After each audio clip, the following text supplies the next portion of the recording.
Episode 125 की शुरुआत सनीम और डेनिस से होती है, जहां डेनिस किसी अननोन थेरेपी की बात सनीम से करती है तो सनीम वो थेरेपी लेने से फिलहाल के लिए मना कर देती है। इतने में ही वहां जेजे और मूसो आकर सनीम से कहते हैं, सनीम हमें फिक्री हरिका कंपनी का कॉपीराइट मिल गया, पर ये सिर्फ तुम्हारी वजह से पॉसिबल हो पाया है। अगर तुम फाइनेंशियल सपोर्ट नहीं करती तो पता नहीं क्या होता।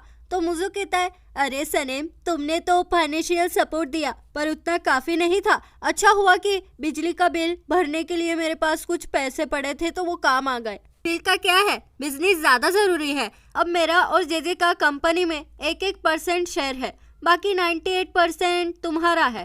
तो सनीम कहती है, हाँ पर वो कंपनी तुम्हें ही संभालनी है। तो डेनिस कहती है, अरे नहीं सनीम तुम्हें काम करना चाहिए। मैं कल योगी के पास जा रही हूँ, तब तुम खाली रहोगी तभी तुम काम कर लेना। तो जेजे कहता है, सनीम हमें एक और फेवर चाहिए, प्लीज़ इस पे साइन कर दो, ये कॉपीराइट्स के लिए है और हमें काम करने के लिए एक ऑफिस भी चाहिए। मोजो कहता है, ठीक है फिर हम इस ग्लास हाउस को कब यूज़ करेंगे। फिर सीन जान पर शिफ्ट होता है। वो अपनी बोट पर होता है और बार बार उस किताब को पढ़ने की सोचता है। फिर सीन सनीम पर शिफ्ट होता है। वो भी सी पोर्ट पर बैठकर अपनी टैबलेट लेती है और अपनी डायरी लिखना स्टार्ट कर देती है। फिर सीन जान पर शिफ्ट होता है, जहां वो अल्बाट्रोस वाली किताब को देखकर इमोशनल हो जाता है और उसे पढ़ता नहीं है। वहीं दूसरी ओर सनीम अपनी टैबलेट की बोतल में जान के लिए मैसेज डालती है और उसे पानी में डाल देती है ताकि वो जान तक पहुंच जाए। फिर सीन डेरेन पर शिफ्ट होता है। वो बेचारी कीचड़ में चलकर सनीम के फार्म पर फिक्री हरिका पर पहुंचती है। फिर वहां आकर डेरेन सबसे मिलती है और कहती है, क्या यही रूरल एरिया में हम कंपनी एस्टेब्लिश करने वाले हैं। तो मुझे कहता है, हाँ। तो डेरेन कहती है, पर तुम क्या काम करने वाले हो। तो मुझे कहता है, अरे सनीम मैं और जेजे हम तीनों ही तो इस कंपनी के मालिक हैं, हम थोड़ी ना काम करेंगे, सारा काम तुम्ही को संभालना है, इसीलिए तो तुम्हें यहाँ पर बुलाया है डेरेन। तो मुझे की बात सुनकर सनीम डेरेन से कहती है, ये कंपनी तुम लोगों को ही संभालनी है, मैं जा रही हूँ। ऐसा कहकर सनीम वहाँ से चली जाती है। फिर सीन रेमीदे और मिस्टर अजीज पर शिफ्ट होता है, जहाँ रेमीदे मिस्टर अजीज से कहती है, पता है तुम्हारा वकील वो मैटिन, वो मेरा भी वकील है। उसने मुझे बताया कि कुछ लोग फिक्री हरिका के राइट्स लेने आए थे और उन्होंने वो ले भी लिए। तो अजीज कहता है, हाँ मुझे पता है, मैंने ही वो कंपनी बेच दी। वो लोग बहुत ही जोशीले थे और वैसे भी अब इन चीज़ों का क्या करना है, मैं बूढ़ा हो चुका हूँ। तो रेमीदे कहती है, सुना है वो इसे फिक्री हरिका के नाम से ही चलाने वाले हैं, हमें चलकर देखना चाहिए। तो अजीज हाँ कर देता है। फिर सीन मिस्टर अजीज और रेमीदे पर शिफ्ट होता है। वो फार्म पर जाने के लिए निकल जाते हैं। इतने में ही जान मिस्टर अजीज को फोन करके कहता है, डैड मैं आपसे मिलने आ रहा हूँ।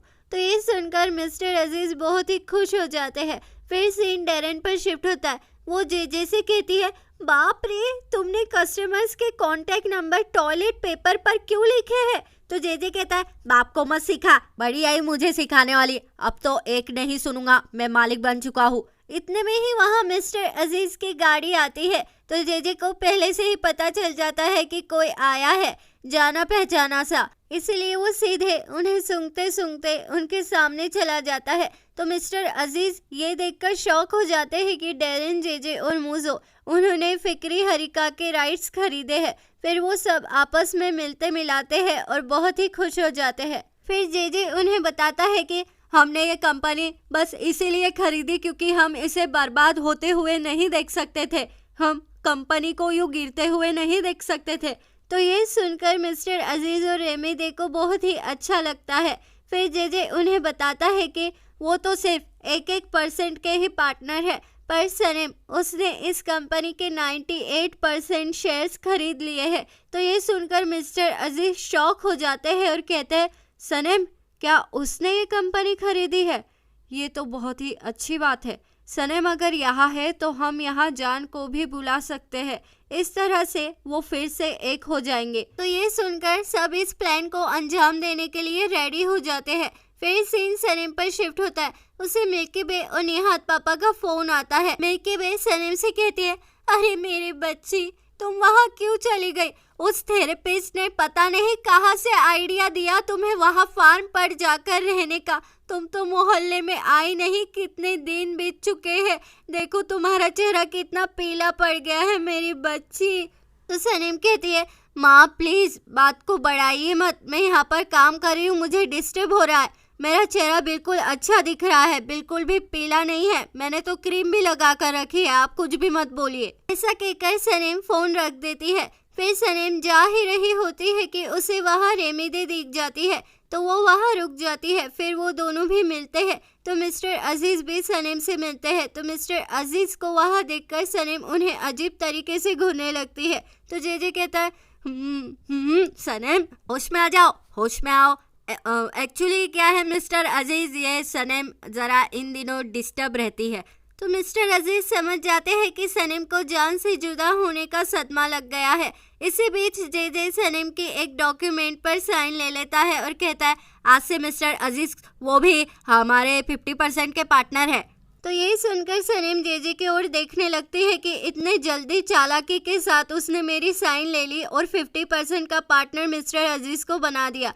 तो मिस्टर अजीज कहते हैं, तुम्हें कोई प्रॉब्लम तो नहीं है ना बेटा, अगर मैं फिक्री हरिका में तुम्हारे साथ काम करूं और इसे फिर से बनाने की कोशिश करूं तो सनीम कहती है, नहीं एक्चुअली मैं इन सब में इन्वॉल्व नहीं होना चाहती, आप लोगों को जो करना है वो करिए। इतने में ही मिस्टर अजीज को जान का मैसेज आता है, तो सनीम वहाँ से चली जाती है। फिर मिस्टर अजीज जान को फार्म का एड्रेस सेंड कर देते हैं।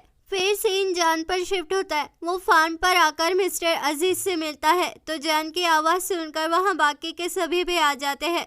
फिर 1 बाय 1 सब जान से मिलते हैं। डेरन जान से कहती है, जान आप यहाँ, आपको देखकर बहुत खुशी हुई, आप तो बिल्कुल भी नहीं बदले, बस आपके बाल थोड़े से बढ़ गए हैं। तो जे वो भी जान को देखकर बहुत खुश हो जाता है, वो भी जान से मिलता है और पागलों की तरह उछलने लगता है। फिर जान सबसे मिलकर मिस्टर अजीज से कहता है, डैड ये सब यहाँ क्या कर रहे हैं और ये कौन सी जगह है? तो मूजो कहता है, ये सनीम का फार्म है और हम सब यहाँ उसके आने का वेट कर रहे हैं, वो आती ही होगी। तो ये सुनकर जान कहता है, डैड मैं जा रहा हूँ, मुझे यहाँ नहीं रुकना चाहिए। ऐसा कहकर जान वहाँ से चला जाता है, पर उसे हार्बर पर सनीम बैठी दिखती है, तो वो उसके पास जाता है और सनीम जान को देखकर वहाँ से भागने की कोशिश करती है। तो जान कहता है, सनीम रुको प्लीज। तो सनीम जान को देखकर अजीब अजीब हरकतें करने लगती है। तो जान उसका हाथ पकड़ने की कोशिश करता है, तो सनीम कहती है, क्यों आए हैं आप? आपने तो कहा था कि मैं जा रहा हूँ और फिर चले गए थे। तो जान कहता है, मुझे नहीं पता था कि तुम यहाँ पर हो। तो सनीम कहती है, आपको पता नहीं था? अच्छा तो ऐसा सोचो कि मैं यहाँ पर हूँ ही नहीं, वापस चले जाओ अपनी दुनिया में। ऐसा कहकर सनीम वहाँ से चली जाती है। फिर सीन मूजो पर शिफ्ट होता है। उसे सनीम दिखती है, तो वो कहता है, जान वापस आ गया सनीम? तो सनीम कहती है, हाँ पता है, पर शायद अब वो जा रहे हैं। ऐसा कहकर सनीम वहाँ से चली जाती है।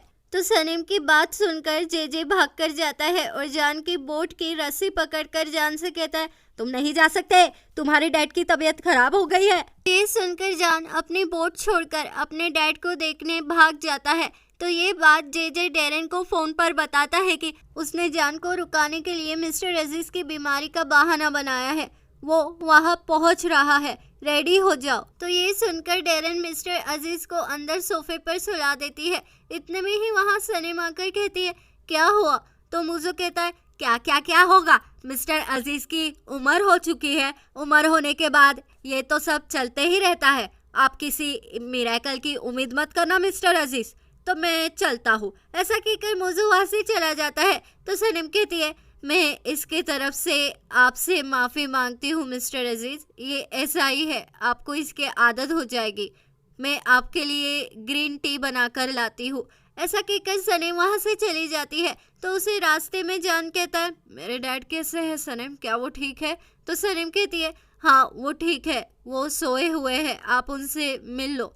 फिर जान अपने डैड से मिलता है, तो मिस्टर अजीज उसके सामने बढ़िया एक्टिंग करते हैं। तो जान कहता है, डैड आप ये एजेंसी वापस कैसे एस्टेब्लिश करेंगे, ये इम्पॉसिबल है। तो मिस्टर अजीज कहते हैं, ये मेरा सपना है बेटा, चलो मुझे रूम तक छोड़ दो। फिर सीन लायला और एमरे पर शिफ्ट होता है। जहाँ लायला एमरे से कहती है, हनी तुम दिन भर कार लेकर मत घुमा करो, हमारे पास पेट्रोल के लिए पैसे नहीं बचे हैं और तुम जॉबलेस भी हो। तो एमरे कहता है, हाँ मैंने ये बात डैड से भी छिपाई है कि मैं जॉबलेस हूँ, पता नहीं अगर उन्हें पता चला तो क्या होगा।